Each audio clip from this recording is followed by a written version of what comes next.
Good morning, everybody. How are you all today? I hope you're well. Vivi, where are you? You're not in your shed. No, this is a little bit of a special one-off. I'm not in my shed. I'm in the home of the lovely Richard and Paul. For a special little, I was going to say a special one-off. It's not quite a one-off. It's going to be a two-off.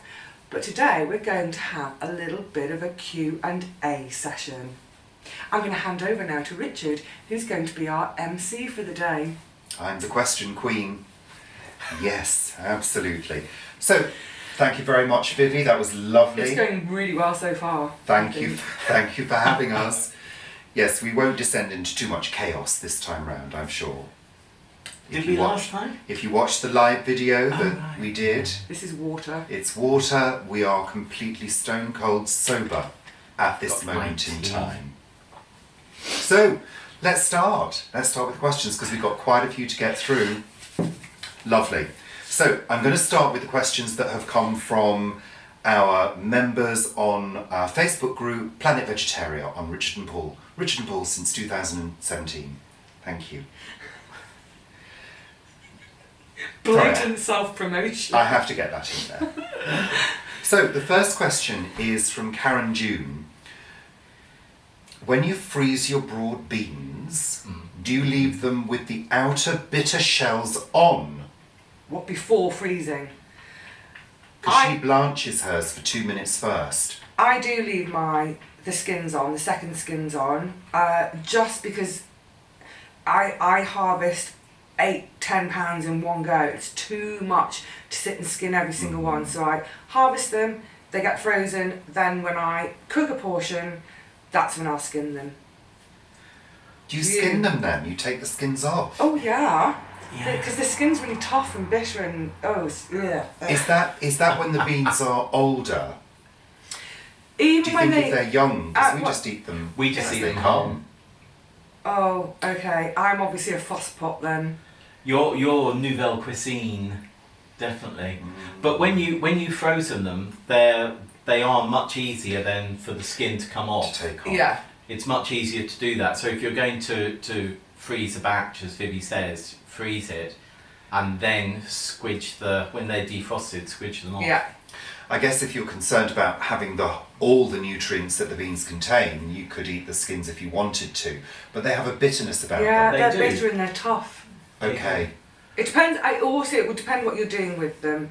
So if you're going to make a dip or a hummusy thing, like I love to do with mine, the skins come off because otherwise you're just going to end up with a grainy. Oh, and also in terms of sort of presentation, in terms of giving your meal to someone, the skins are quite grey when they're cooked. Yeah. Whereas inside it's like a beautiful popping green colour, and I'd rather serve up popping green than sludgy grey. But you keep eating your sludgy grey ones. And when you freeze them, do you individually freeze them or just put them in a bag? Boxes. Boxes. A 500 gram box, fill it, freeze it. Fine. Dead easy. That's what we Great. So Hazel says, my question is, how do you deal with a ridiculous amount of slugs? And she's from northeast England. How do you deal with ridiculous amounts of slugs? Well, you use beer traps, don't you? And I saw you posted this morning or last night that Vivi refilled her beer traps, and they were partying straight away. Within minutes of filling, they sniffed it and they were straight in, and literally they'd sort of slammed up the side of the beer traps, and they were face down with their faces in their beer and their little tails still in the air.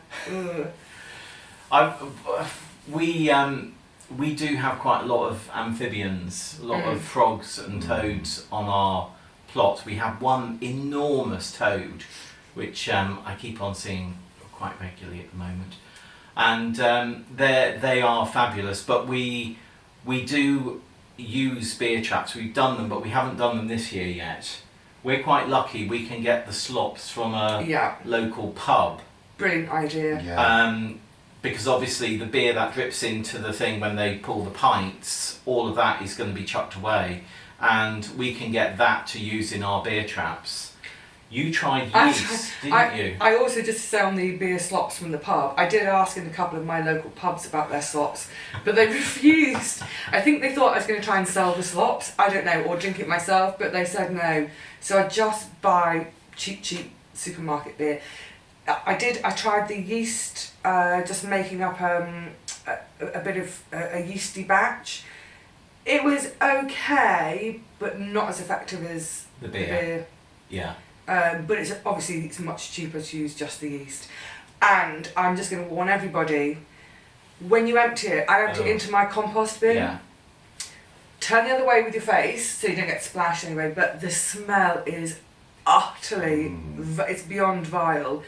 It does make me gag. Every time I do it, doesn't matter how many times I do it, it makes me gag. It is really disgusting, but it's worth it. It's worth it to save our precious veggies. And I guess also there's the nematode option for some people. Yeah. I mean, we did nematodes in the garden one year.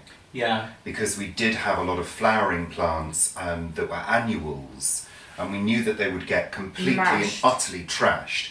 So we tried the nematodes, and it did work.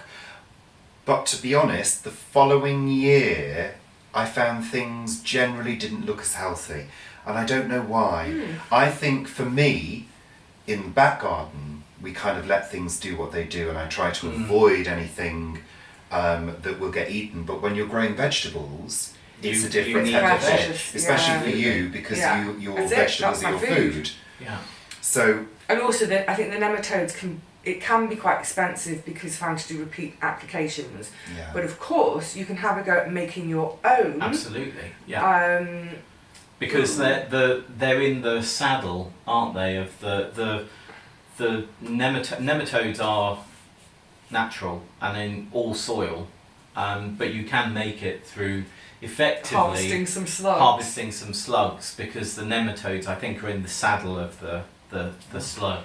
I'm actually So- starting to feel really queasy.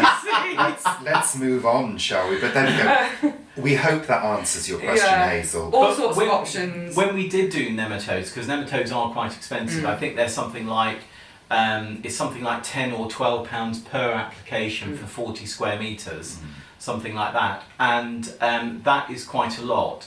Though at the community gardens, where there are 4 plots together, some of the plot holders have got together and they share, so it turns out at It would be £2.50 worthwhile. each. Great. But when we've done it at the community gardens, it has worked. Yeah. Great, thank you. So, Cindy's talking about radishes. Thank you, Cindy. Oh, this is going to be a poll question then. Everyone says they're easy peasy. Every year I try, and every year I get teeny tiny radishes and huge leaves, and it flowers. And P.S. she usually does them in pots. Yeah. Detroit. She's in Detroit, isn't she? Yeah. Zone 5. Radish has been one of my bête noirs forever. We get told that they're the easiest thing to grow, and very often kids start with radish. You don't like radish, do No. you? No, Vivi doesn't like radish. Radish and slugs. Radish and slugs. So this year I was challenged by Jane Kelly, and also Clarice from Clarice's French Garden, who sent us various radish seeds because they knew I've never grown them before. And I've had exactly the same thing. There's these little wispy stem stalk with little bits of root and then huge amount of leaf. What I did find is I prepared the soil a bit better than I might normally do, because people say just throw radish in, it'll be absolutely fine. I did tease the soil quite a bit. I did them in drills.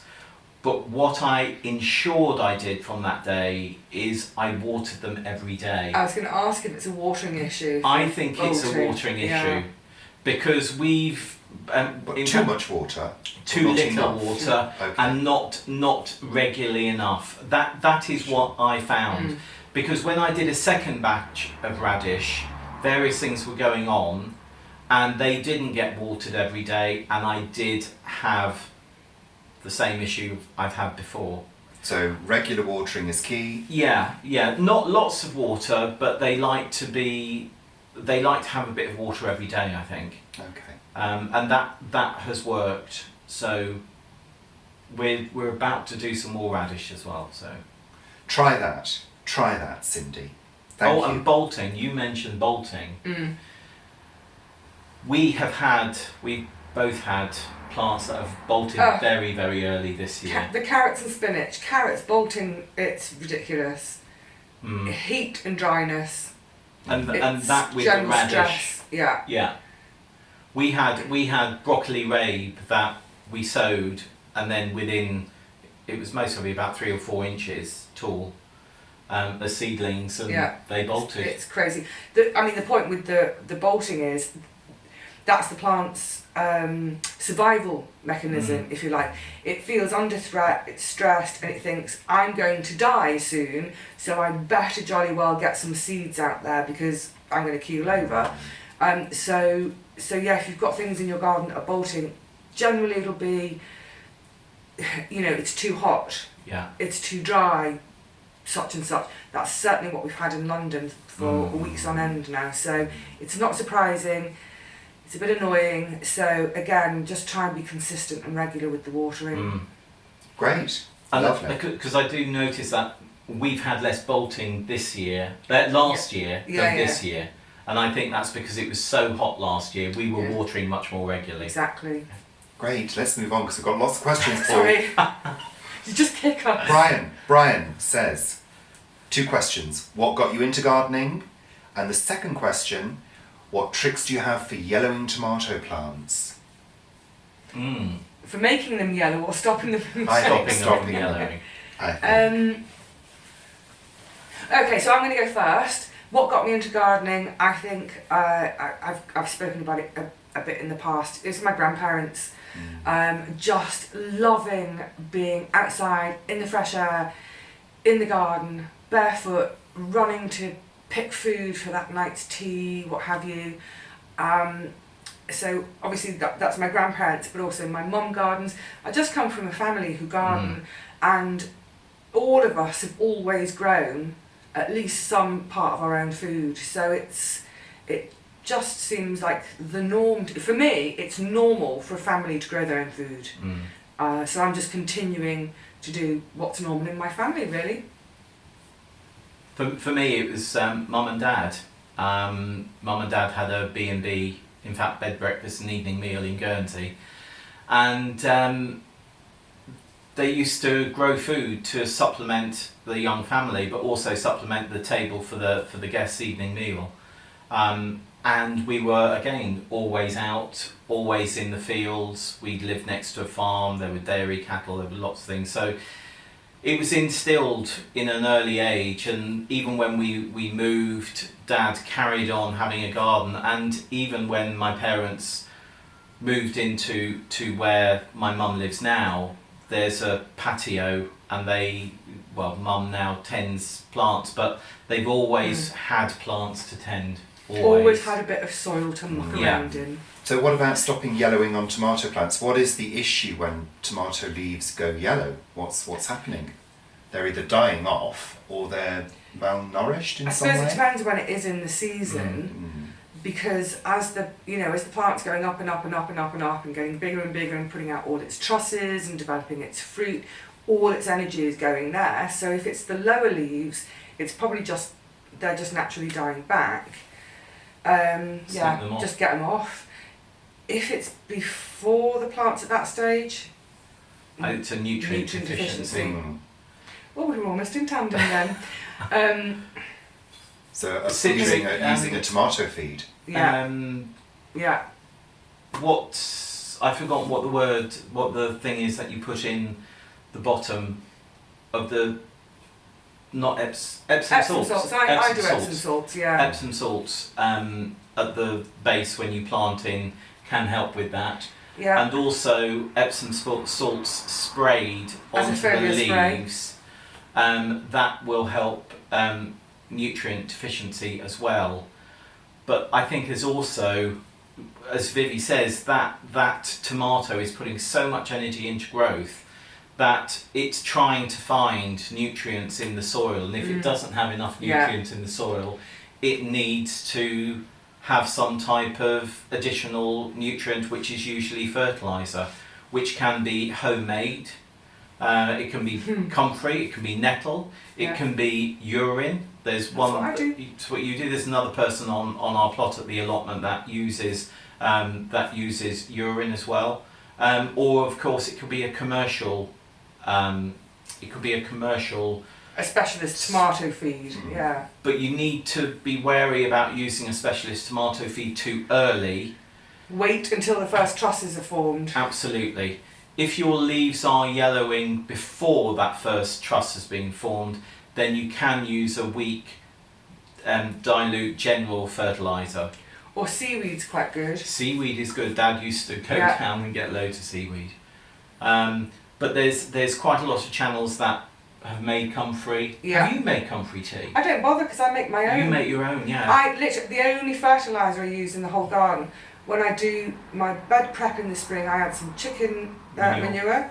But for the rest of the year, I just use diluted urine. So, and I do quite well out of it, and it's free and abundant. In fact, it feels a bit abundant at the moment. Chop chop. So if you in the garden need a hand. Next! You can squat over the rhubarb. Yeah. Thank you. Lovely. Do you need us to stop? In a bit, we'll have one more. Yeah, Look. one more. Okay. All right. We're going to have a comfort break shortly. So you can make a cup of tea too. You make a cup of tea and I'll And make a cup of fertiliser. Okay. Sarah Vernon, Isle of Wight. She's got a small garden. She recently bought a mix of plants in pots, some of which are faring well, but others not so much. Lavender not looking so good. She showed us a photograph. She's a bend away from the harbour and the wind can be fearsome. This is the Isle of Wight. Although there is some protection, I said that, Paul. There is some protection given by a picket fence.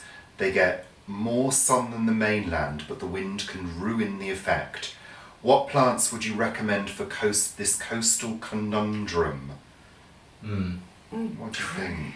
I mean, I think because we know Sarah. We've not been to Sarah's house, but we do know Sarah from a long time ago. And where you are is in that sort of stretch where the wind does sort of channel through the channel there. So I think you get quite a lot of windburn as it comes through in the winter, which is not going to help lavender and the rosemaries and that type of plant. So maybe there is a way that with your fence, which was a picket fence, maybe you could put some mesh on that. And I'm not talking about thick mesh, I'm talking about sort of thinnish mesh, just to break up that wind a little bit, which will help stop that sort of burn. Because if you have that burn in the winter, it's obviously going to have an issue with growth. And I think the other thing which we talked about earlier, Richard, was looking at what other people are growing in their gardens. Yeah, I mean, I think in any area, always have a look at what's thriving. You know, for example, around here, hydrangeas seem to thrive quite well, don't they? Yes.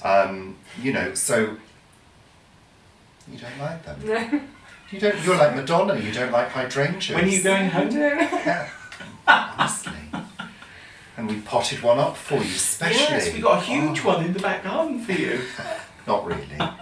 Have a look what's growing in other people's gardens, what's faring well in terms of plants that will tolerate those conditions. But I think also people get confused with lavender because obviously it does like dry. It's lavender, rosemary, geraniums, sage, all of these plants that are Mediterranean plants. They like a good dousing of water and then leave them. Don't water them on a regular basis. They don't like that regular watering. I have to say, in my herb bed, I haven't watered the herb bed at all. Yeah. I don't water it. And it's That's stunning. And when I plant all the lavender, when they were planted, they all had a really good dose of quite chunky gravel in the bottom of their planting holes. So they've got good drainage as well. And they've done really beautifully well. So yeah, obviously everyone's soil is different, but no watering from me. Sarah goes on to say she's got a small pot with an oregano and a thyme, but the oregano's completely overtaken the thyme. Should she repot them into two? Yes. Yeah, definitely. Yeah, go for it. And you should be able to, you'll mostly get 2 plants out of the oregano as well. Great. Lovely. This question is from Anna. Paul, what sparked your love of gardening plots? Well, I think you've answered that one already with Mum and Dad.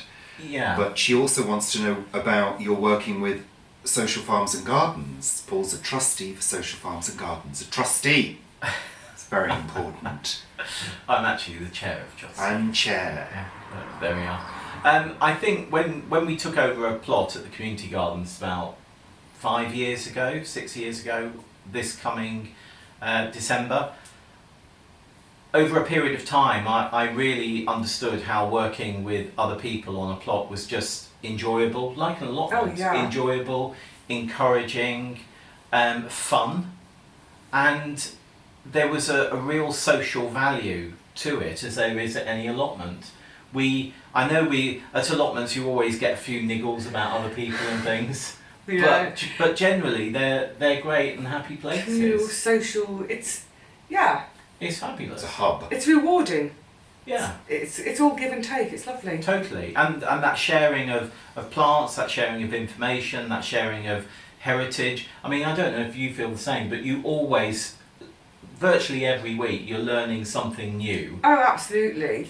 And also because it's such a mix of people and a mix of cultures, I'm learning about plants which I wouldn't necessarily grow because it's not something that would normally be grown here. Learning about different ways of doing the actual growing, different techniques which have come from all over, different ideas for recipes, things which I might not have tried, with our Russian friends may do it one way, our Caribbean friends may do it another way. It's brilliant. It's a melting pot of fabulous ideas. Yeah. And I was put forward from the community gardens. There was an advert for a trustee for what was then called the Federation of City Farms and Community Gardens, and it was suggested that I put myself forward for that, and I did, and I got interviewed over the phone and joined only 3 years ago. Almost, I've only been there for like 2.5, 2 3/4 years, but I absolutely adore it because we see what our 1,400 members are doing around the UK, and Sydenham Community Gardens was up for an award at the Social Prescribing Awards. I was at last week. Such a lovely garden. It's absolutely fantastic, and you anyway. That is what did it. Growing in a community environment sparked my interest. Somebody suggested, and I adore it. So I would suggest for anybody, even if you don't have an allotment plot, go to your local community gardens and see if you can get involved. Get involved, and it's such a lovely way to give back. Yeah. That's one of the massive things for me about the community aspect of the allotment, for instance, is I get to give to my community. Just brilliant. It's lovely. Lovely. Yay. A quick one from Rose. What's the best tasting tomato you grow? My own. I think she means variety-wise. My own. Doesn't matter. I mean, they're all actually, on a serious note, they're so lovely. There's nothing beats a tomato which has been in the sunshine on the plot all day.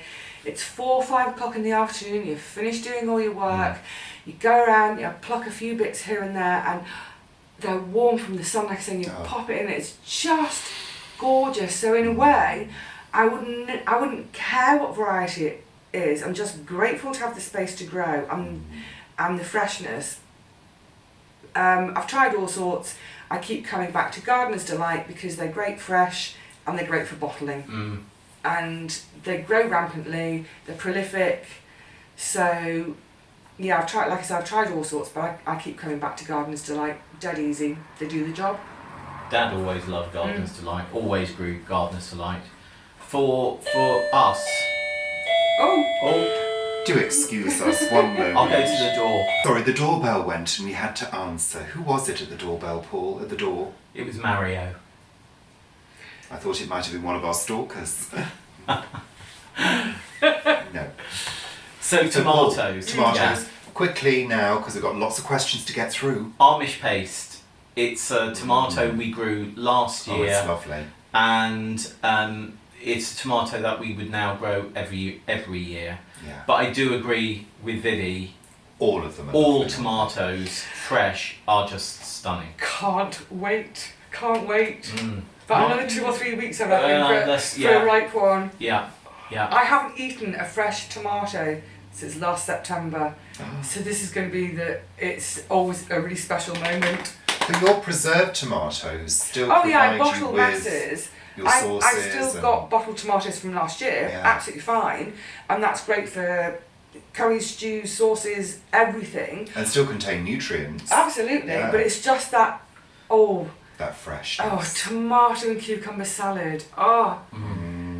And I think it's also, because if you do pick it off the vine and you have it off the vine, then as soon as you pick it, you have that smell, don't you, from the plant itself. I love it. I love it. I love tending tomatoes just for that reason, that smell. And even after you've washed 3 or 4 times, you can still smell it on your fingertips. I went to bed the other night and as I was curling up, I could smell tomatoes on my hands. And it just made me think of my nan and granddad, and it just was, it was so lovely. It just makes me safe. Comforting. Totally. Sorry. Lovely. Thank you very much. Sandy has a question about broad beans. She gardens in northeast Pennsylvania, which is zone 6A, B.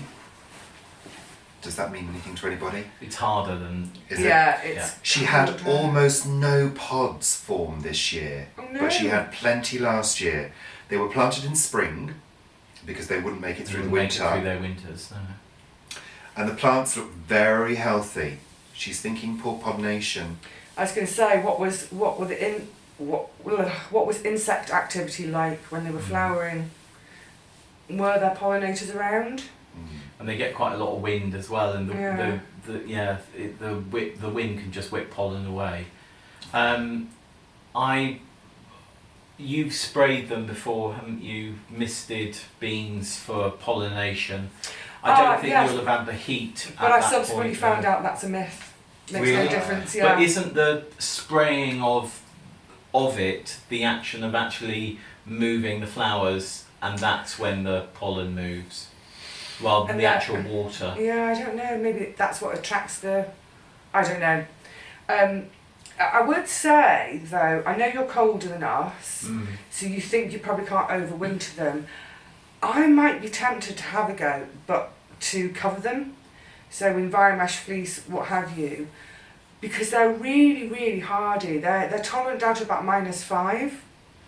So, and with the cover, you shouldn't be getting down to that.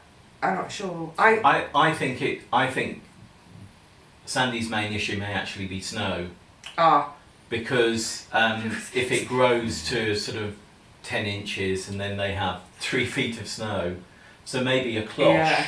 Something rigid. Yes. Something Because rigid. when we had that snow in the UK last year when we had the beast from the east.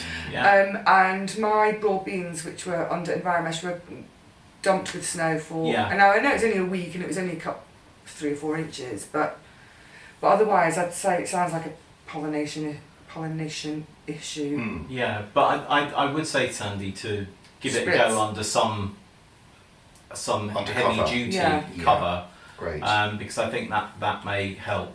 And then of course, once they start to flower, get the covers off so the Yeah. pollinators can get in. Yeah. Yeah. Thank you. So Anne has a question about squash and pumpkin. They're not growing at all. They seem to be the same size, that when she put them out in May, the end of May, she's in South Wales. What do you think was causing that? Do you think they've maybe grown, have they improved recently? We don't know. I think it could be root ball. It's got itself into a growth. Maybe they went out a bit too late, and the roots are just growing within each other and spinning round and not breaking out into the soil. Or was it the issue that all of us have felt, things not getting going as soon as we thought I was they going to would? say it might be a temperature thing as well, because I presume you started them indoors or started them in a greenhouse, and then they've gone out, and they seem to be really quite. I was just saying the other day that they're such easy plants to grow, but they do go through these little delicate stages and phases, and that initial planting out, I always think it gives them such a shock that they freeze almost. And hopefully, because we are now having this really lovely warm weather, they should be getting going by now. They definitely should. I would have thought it would. I'm thinking it's more of a temperature. It could be. I don't know. We don't know what your temperature's been. We have a cucumber. Of our 4 cucumber plants, we have one that is doing exactly that. It's about 4 or 5 inches high and just sort of quite happy to sit there and not really do anything, whilst the other 3 are really beginning to get away, and in fact we've got cucumbers forming and they're quite happy. So yeah, I think temperature could be root ball, but I do think the hardening off thing as well, if you have sown them indoors, do remember it takes a while for a plant to harden off. So if you think you can harden something off over 2 or 3 nights, no, you need to do it properly over a good week or so. All I was going to say was totally agree. I harden all of my stuff off for about 2 weeks minimum. I'm such a nervous Nelly. I don't want to put them out any sooner because I'm terrified of losing everything, because then I would really be up the creek without the paddle, whatever it's called. But I think even when you've hardened them off, just that planting is another shock to them. Absolutely. And I think they just. Well, hopefully by now yours are getting going. Yeah. Let us know. Let us know. I think this one's for Vivi. Kathy. Paths and weed control. Now, she's not keen on using plastic as weed control, but they do have some weed suppressant matting down, but it looks ugly, not environmentally sound. Yeah. She's used wood chip on other areas, works to an extent, but sinks in eventually, and you have to keep adding to it. And the thing you have to remember about wood chip is, as it decomposes, what you're making is a beautiful growing medium for weeds to grow in. Yeah. And she says she's been thinking about grass. She's heard someone mention grass paths. Yeah. Does that mean buying the turf or just letting the area go to grass? Oh, that's an interesting one. What could you do? You could seed it, couldn't you? Yeah, so when I inherited my plot, the whole thing was grass. So where I've got my beds, I basically cut in and removed the grass I didn't want. And I've got loads of plantains and clover and bits and bobs in all the paths, but I would say I love grass paths because it's a living environment still, and it's great for our ground feeding birds. I regularly have a beautiful green woodpecker on my paths, hopping along, peck, peck, peck, goes up the side, peck, peck, peck, up the side, peck, peck, peck. It's gorgeous. So I would say it's well worth the time and trouble to make grass paths. It depends what's going on with the rest of the plot, in terms of you could leave them alone and say let them regrass themselves, as it were. However, the grass might have been killed off by now with all the membrane and wood chips over the years, what have you. I'd actually be inclined to seed them. And then what you could do, what would be really lovely with your grass seed, is mix in some clover seed. Yeah. So you'd end up with a path that's grass and clover. And then if you're not too fussed about keeping it short, especially at this time, as the clover starts to open, it's great for the bees. But you know, if you walk across it, because obviously paths are for walking on, if they get a bit crushed, it doesn't matter. And then at the end of the season you can mow it all off.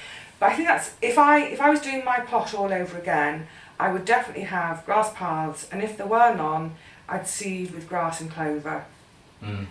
Ooh, I quite like the idea. My paths are so wonky that way. There's a part of me thinks I want to just remove them and start again, but that'd be a silly waste of time and my energy. I'll stick to growing veg. I think grass I prefer grass. I think it's more Absorbs natural. rain. Yeah, you get better runoff, and I think you are right. The wood chip is just effectively another form of compost. So I think grass paths are the way to go. And actually, I was thinking of wood chipping 2 of our small paths, but then last year, in fact, you said to me, "Why bother? Just leave them." And I do. And another thing about grass paths over wood chip or anything else, and it's my favourite thing in the summer, is having your feet off, not your feet off, having your shoes off. Being barefoot on grass, it's just such a beautiful sensation. And I think we stop, as adults, we stop walking barefoot on grass for some unknown reason. There's nothing quite like it. When you're pottering in the garden, your feet are bare and you're just padding around on the grass, especially if it's in the morning and there's a little bit of dew on it. Lovely. So, make grass paths. Good luck. And meant to be really, really good for you in terms of connecting with the nature, planet. yeah. Absolutely. Yeah. Because apparently the planet is, electromagnetic, and apparently you make a connection, a physical connection to the earth. I've heard various theories on that. It helps us to be grounded, literally and metaphorically. Yeah, make a grass path and good luck with it. Lovely. Just one thing, if you're not going to buy Trying to wrap him seeds, up there. if you're not going to buy seeds or turf, which I don't think is always the best way, and you're going to let it just grow itself, make sure you take out perennial weeds. Yes. Because it's great to have a few perennial weeds in there at some point, but whilst you're trying to get a new path to go to grass, take out all your perennial weeds. Great. Otherwise they'll just take over. They take over. Yeah. Now I think this is another one for Vivi. Liz is talking about borlotti beans. She's doing them for the first time, and she's wondering when she harvests. She's heard about you saying about demi-sec. Yes. And she wants to have an explanation about what demi-sec means. That's the first part. D'accord. Also, if you keep them as dried beans, do you have to soak them before use? And do they need a vigorous boil, a la kidney beans? We've all heard about the old kidney beans with toxins. So she's wondering about those. So harvesting, demi-sec, and the boiling. Yeah. Okay, so it's kind of pretty much true for all beans. When I talk about demi-sec, the literal translation of that means half dry. So if you think about you drink a wine that's sec, it's a dry wine. So it means half dry. And basically you have to have a go, and you'll learn by experience of that optimum time to harvest. So if you think all our beans are starting to grow now, they're all green, you can feel the pod, you can hardly feel the bean in there at all. And over the summer we see the pods swelling and the beans are getting fatter and fatter. So a lot of beans we will eat for their pod. So if you think about dwarf French beans, green beans, we're eating the whole pod. I'm not talking about those, I'm talking specifically about the beans that we grow to harvest the beans and chuck the pod away, because the pod is tough and nasty. Into the compost. Into the compost, or make bean pod soup from. I'm going to do a video on that soon. So, so I harvest quite a lot of mine this demi-sec. The beans are really, really fat in the pod. You can see them through the pod. Oh, blessing! But they still they're still wet, if you like. I'm excited to talk about beans. They have a kind of a greenness to them, if you like. They're still wet. Basically, if you were to open the pod and stick your thumbnail into the bean, your thumbnail would go in. They're yielding. They've got softness and moisture to them still. So at that stage, when I harvest at that stage, they then go straight into the freezer. And I don't bother blanching, they just go straight into the freezer. And it's a great way to use up runner beans, because you get to the end of the season, everyone is sick of eating runner beans. Runner bean pods go really nasty when you leave them too long, stringy and tough. But rather than chuck them away or chuck them in the compost, open them up, and inside you'll have your beautiful, big, fat, juicy beans. Now most people eat a runner bean for the pod, not the bean, but I save them for the beans. Into the freezer whilst they're still in that wet stage. With things like the borlotti, gigantes, in fact, any beans, you can also save them dry. It just means you need to leave them on the vines much longer, much longer, much longer. The whole plant starts to die back and you're left with the pods and they start to rattle. You can hear they're getting drier and drier. So that stage, have them off the vines, pod them. They're quite dry at that stage. But even so, I always lay all of mine out on trays to do last bit of drying. And then, before you store them, either for eating or for seed, new to me, this year, give everything a 3-day freeze to just kill off any little larvae that are inside the beans. Bean fly. It's especially true for those you're saving for seed. Actually, it's true for both because you don't want your saved food store to spoil either. So when you do that, they have to be bone dry, absolutely bone dry. Put them in an airtight container of some description, into the freezer for 3 days. They come out of the freezer. Don't take the lid off yet, because if you take the lid off when they're freezing cold from the freezer, all the moisture and the warmth of that air will be drawn into it and you will start to introduce moisture back to those beans. You don't want that. So leave the lid on until they come back to room temperature. Then you can put your beans either in your larder to store for eating or wherever it is for your seed store. And then for cooking, yes, they do need a soak. I generally do mine overnight, and then they will need quite a vigorous boil. And I'm not going to give you times on any of this. It's different for pretty much every single bean.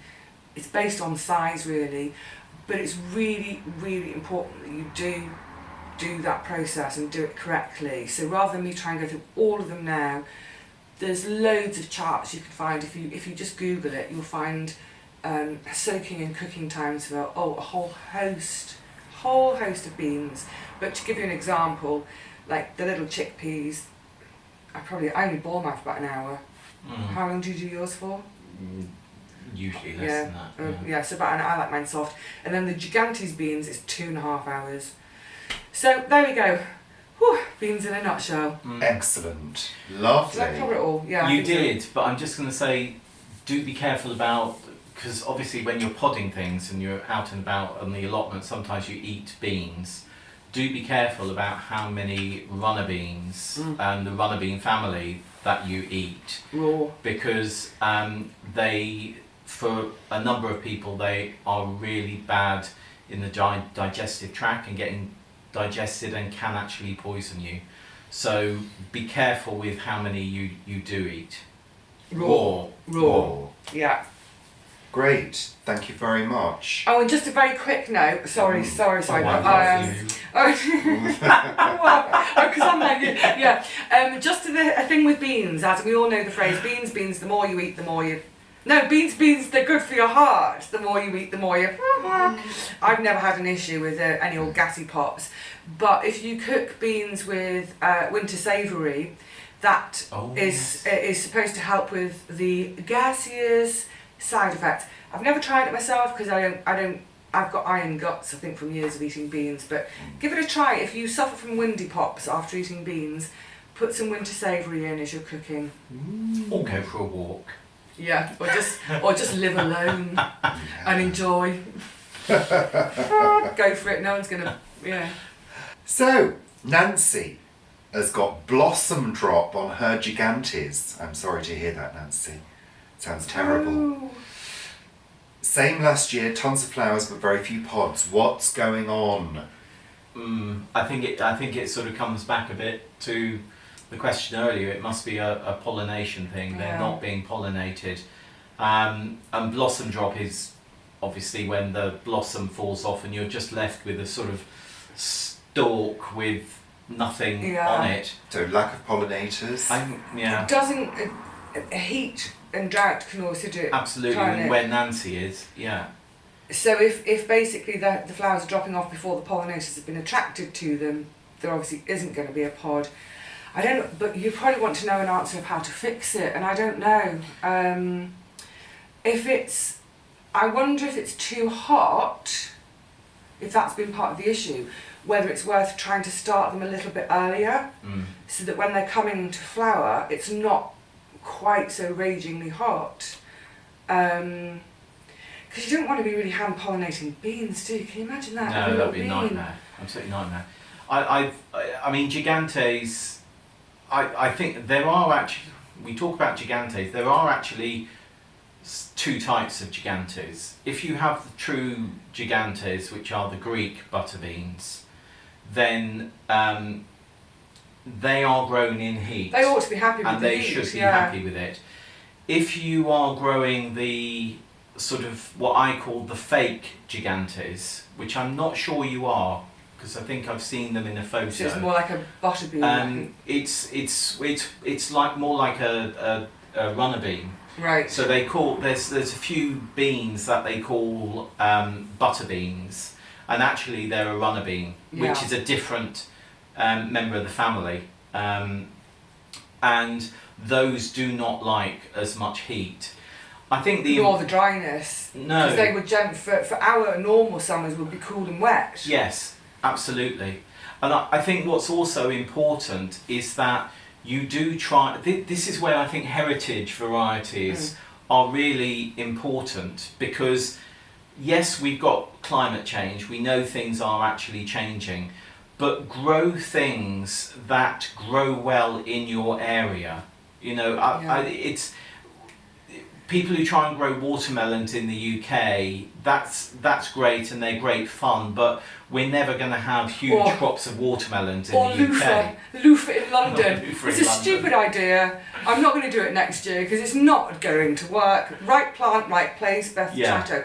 But the thing about the heritage as well is, one of the absolute best ways to do it is see if you can get some seed from a neighbour who has been growing it already. Yeah.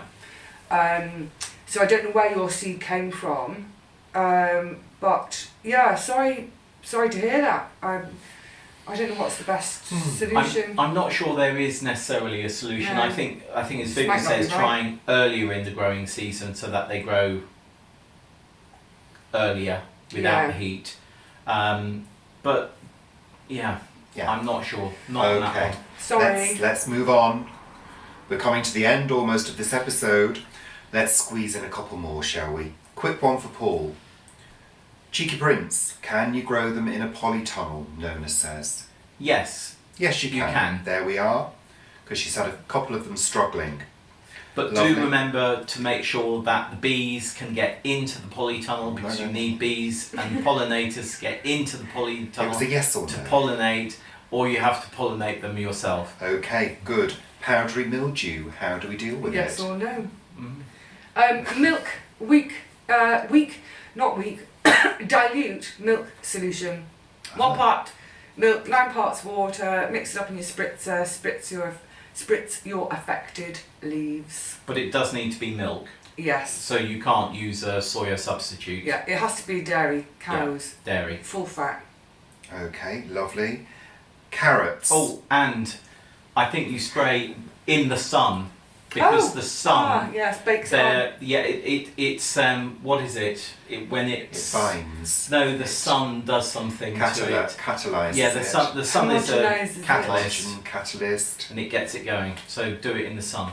Hilltop Farm says, carrots, my personal nemesis. I have a devil of time germinating them. What's everyone's secret? Well, I don't think there's a secret, is there? Because people have had problems too. You've had seed. problems, haven't you, Fresh- with germination? Fresh seed, the main thing is keeping the damp moist. No, keeping the soil moist. Mm. So I did it this year by putting planks over my seed drills. The only problem with that is I left it a couple of days too late and they'd all started to come up. and there were some little white threads, and I had to start again. But for me, in my garden, it's normally an issue with how to keep that soil moist right through that germination period, because that's the tricky thing. We dry out so quickly. There we go. And I think it's the same. I water well. If you're not going to cover them with something, then water regularly and water well. Lovely. Though stop watering, because you when it is really sort of becoming A proper little plant. When it's growing forming, when it's forming, because you want that root to go down. Yeah. well. Lovely. Great. Okay. Couple more. Let's squeeze a couple more in. We're being Value. greedy. Come on. So Lynn Joyce says about she didn't prune her garden this year. She left everything to nature, and it's amazing. Are we all pruning too hard?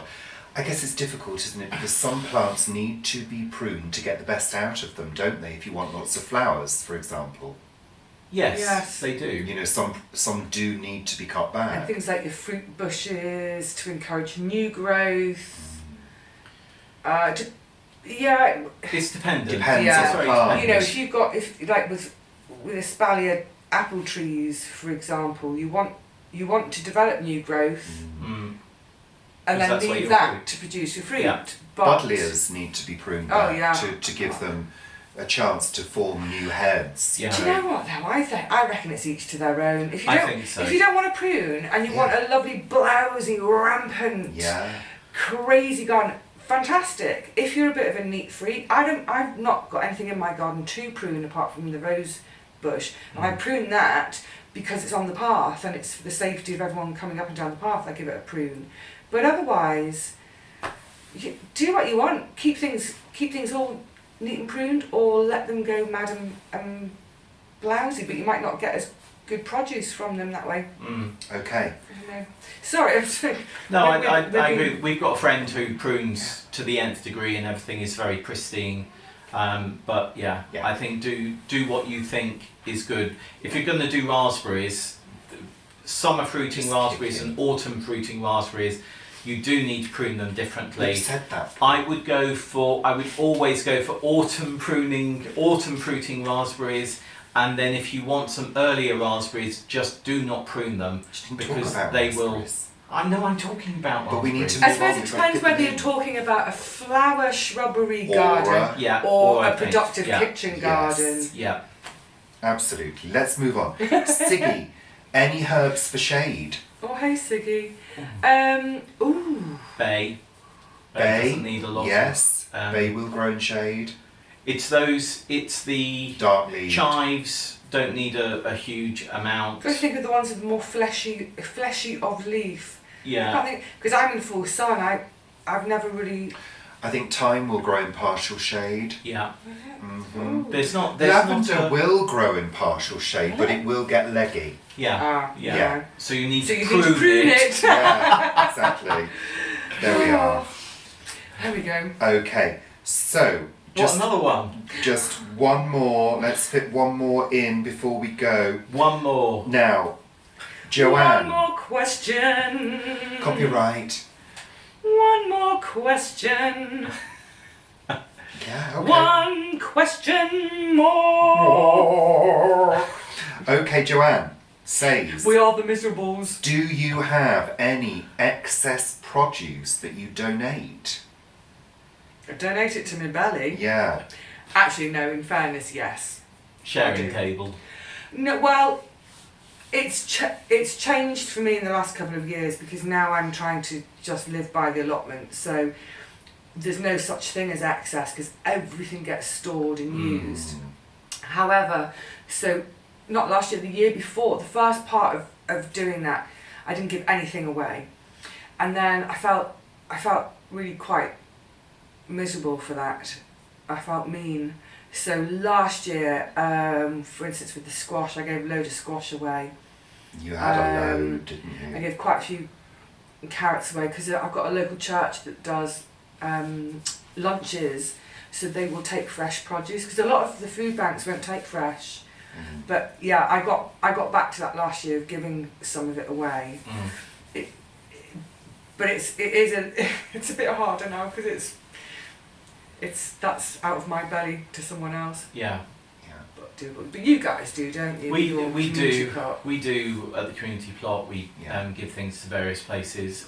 What I have seen recently on a number of posts is a couple of pubs are giving you a free dessert or or free starter or something if you take in a pound of potatoes or some spare produce. Good idea. So proper trading. You can actually Listen, can actually trade, which I think is a That's what really we good need idea. more of, don't we? If I could get a pint for a little handful of tomatoes and take a second plot on and just grow, I can't take a second pot. Can you imagine that though? A second Yeah. pot just for trading, for beer. It's a good idea. I'd love Final that. one for you, Paul. Final one for you, love.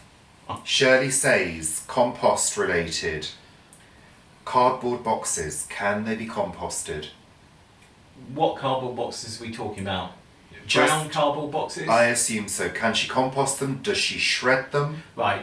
If you are Pasta if they are boxes as well? right, okay. If they are cardboard boxes like Amazon Deliver and the brown cardboard boxes, And any other delivery companies. yeah, any other delivery companies Yes. which are available, take all the plastic off that you can. There is a Labels. delivery company that has very, very bad.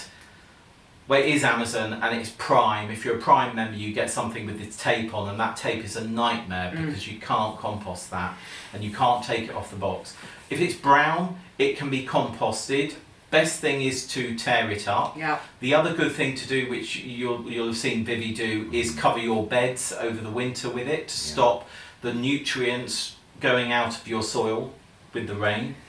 If it's packaging like food packaging, there is certain food packaging that you cannot compost.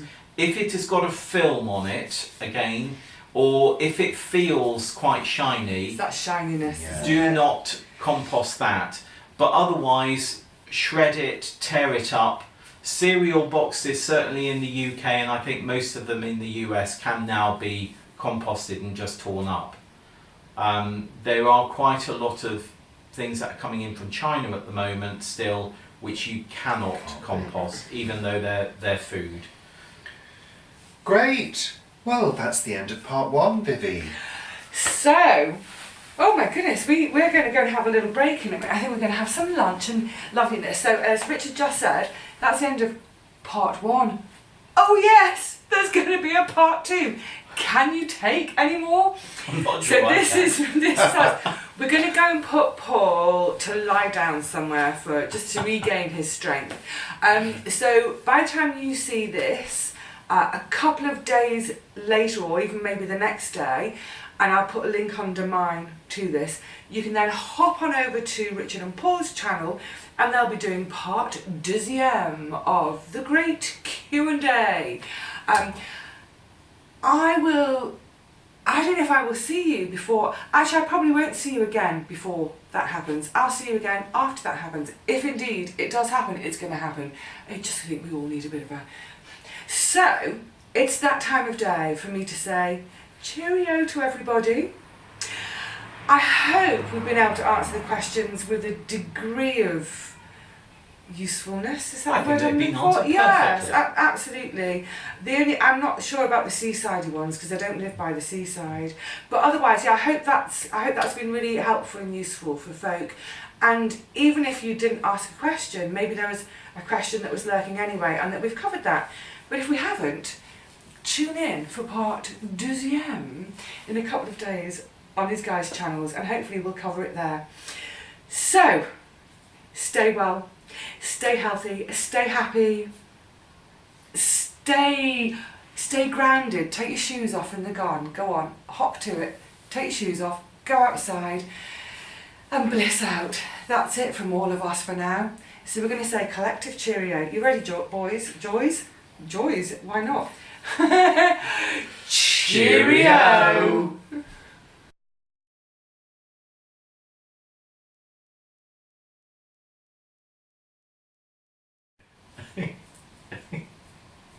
We're rolling. Hello, welcome. As you can see today, we have a very, very special guest with us. Vivi from What Vivi Did Next and Vivi's Kitchen Garden. Just point out, we might have to do another take. We're rolling. Okay, so let's see. Sorry. Question master. Yeah.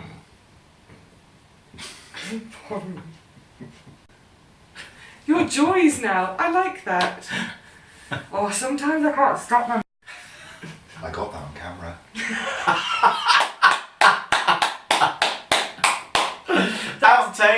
that's gonna be a pay-per-view. It's going to be a subject, that one.